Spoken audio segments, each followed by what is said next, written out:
이재명 대표가 지난 대선에서 검사 출신 현직 대통령과 치열한 경쟁자가 아니었다면, 이재명 대표가 원내 가반 의석인 야당 민주당의 현직 당대표가 아니었다면 윤석열 검찰이 과연 이렇게까지 무도하게 나왔을까? 정말 묻고 또 묻지 않을 수 없습니다. 정말 해도 너무합니다.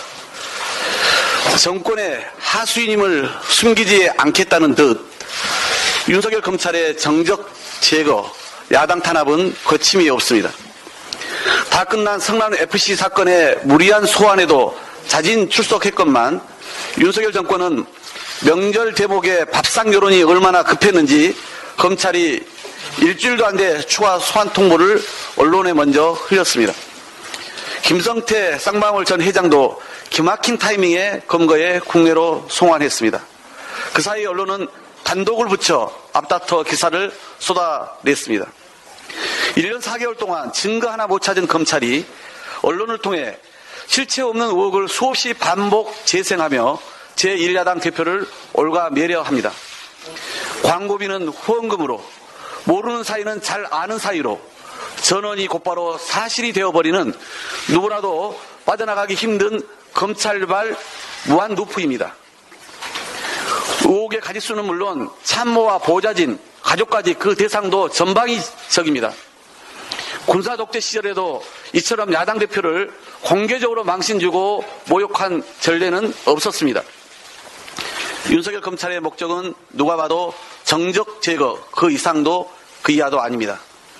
하지만 검찰의 막장 줄 소환에도 이재명 대표는 또 한 번 자진 출석 입장을 밝혔습니다. 당당하게 홀로 나가겠다는 이재명 대표가 이 부당한 탄압을 의연히 이겨낼 수 있도록 우리 국민과 당원들이 함께 마음을 모아주실 것으로 믿습니다. 윤석열 정권의 정적 제거는 여당이라고 피해갈 수 없습니다. 해임도 모자라 윤핵관들과 대통령 비서실장까지 나서 나경원 전 의원을 부관 참시하더니 초선 의원 연판장은 당 선관위원들이 집까지 사퇴하며 서명을 이어가 어느덧 50명까지 늘었다고 합니다. 부끄러움도 영혼도 없이 총선 공천을 받기 위한 충성 경쟁으로 대통령의 홍위병을 자처하는 국민의힘 초선 의원들 행태 또한 너무 충격적입니다. 이는 모두 내 편 외엔 모두 적이란 인식의 윤석열 대통령 때문입니다. 어제 주한 이란 대사관이 아랍에미리트 UAE는 이란의 두 번째 교역국이라며 UAE의 적은 이란 발언에 대한 우리 정부의 해명을 요구했습니다. 이뿐 아니라 이란 주재 한국 대사를 초치해 강력히 항의하고 NPT 위반 해명도 촉구했습니다.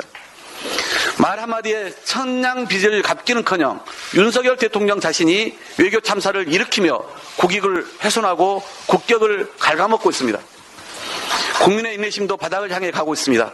지금이라도 윤석열 대통령은 야당 탄압과 당권 장악을 중단하고 민생경제의 위기와 국정 난맥상을 해결하는 데 집중하기를 촉구합니다. 어제 이태원 참사 국민보고에 참석한 전문가는 재난은 언제나 같은 얼굴을 하고 오지 않는다. 일선 실무자들보다 전체 시스템이 다양한 재난에 대응할 수 있도록 만드는 분들의 책임과 의지가 더 중요하다고 말했습니다. 이태원 참사를 겪으며 모두가 깨달았을 이 교훈마저도 정작 정부 여당 누구에게도 가닿지 못했습니다. 보호소 채택마저 거부한 여당을 제외한 채 야3당이 유가족 대표와 함께 국정조사 활동을 마감하며 연 국민보고에는 역설적으로 철저한 진상규명을 다시금 다짐하는 자리가 되었습니다. 국정조사를 통해 정부 시스템 부재와 무능이 만천하에 드러났습니다. 대통령실 위기대응 체계는 허술했고 정부의 인파관리 대책은 미흡했으며 경찰의 신고 대응 체계 역시 붕괴 수준이었습니다. 하지만 아직도 대통령의 진정성 있는 공식 사과 한마디 없고 재난안전의 총괄 책임자인 이상민 장관은 여전히 자리를 지키고 있습니다. 책임자들의 문책과 처벌은 국민의 준엄한 명령입니다.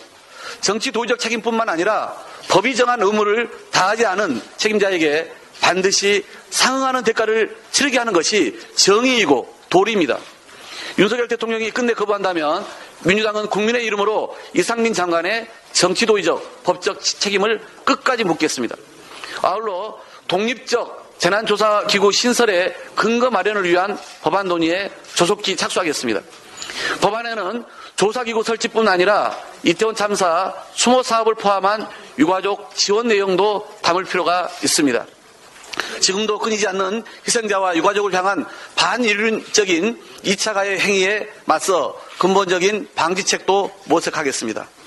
또한 참사 재발 방지를 위해 법 제도와 예산 등의 종합적 개선에 대한 국회 내 논의도 이어가겠습니다. 민주당은 이 모든 후속 조치 이행에 있어 유가족과 생존자의 목소리를 최대한 반영하면서 최대한의 노력을 다하겠다는 말씀을 드립니다. 이상입니다.